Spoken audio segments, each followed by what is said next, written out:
एक शहर में एक आलीशान और शानदार घर था। वह शहर का सबसे खूबसूरत घर माना जाता था। लोग उसे देखते तो तारीफ किए बिना नहीं रह पाते। एक बार घर का मालिक किसी काम से कुछ दिनों के लिए शहर से बाहर चला गया।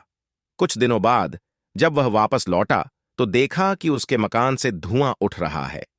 करीब जाने पर उसे घर से आग की लपटें उठती हुई दिखाई पड़ी। उसका खूबसूरत घर जल रहा था। वहां तमाशाबीनों की भीड़ जमा थी, जो उस घर के जलने का तमाशा देख रही थी। अपने खूबसूरत घर को अपनी ही आंखों के सामने जलता हुए देख वह व्यक्ति चिंता में पड़ डीडीएच गया। उसे समझ नहीं आ रहा था कि अब क्या करे, कैसे अपने घर को जलने से बचाए। वह लोगों से मदद की गुहार लगाने लगा कि वे किसी भी तरह उसके घर को जलने से बचा लें। उसी समय उसका बड्ढा बेटा वहां आया और बोला, पिताजी, घबराइए मत, सब ठीक हो जाएगा। इस बात पर कुछ नाराज होता हुआ पिता बोला, कैसे ना घबराऊं, मेरा इतना खूबसूरत घर जल रहा है। बेटे ने उत्तर दिया, पिताजी, माफ कीजिएगा, एक बात मैं आपको अब तक बता नहीं पाया था।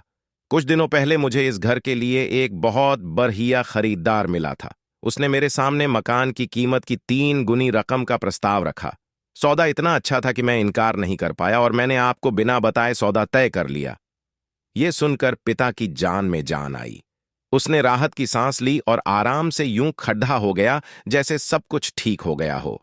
अब वह भी अन्य लोगों की तरह तमाशबीन बनकर उस घर को जलते हुए देखने लगा। तभी उसका दूसरा बेटा आया और बोला, पिताजी, हमारा घर जल रहा है और आप हैं कि बड्ढे आराम से यहां खड्डी डीहे होकर इसे जलता हुआ देख रहे हैं। आप कुछ करते क्यों नहीं? बेटा, चिंता की बात नहीं है। तुम्हारे बड्ढे भाई ने ये घर बहुत अच्छे दाम पर बेच दिया है। अब ये हमारा नहीं रहा, इसलिए अब कोई फर्क नहीं पड़ जाता।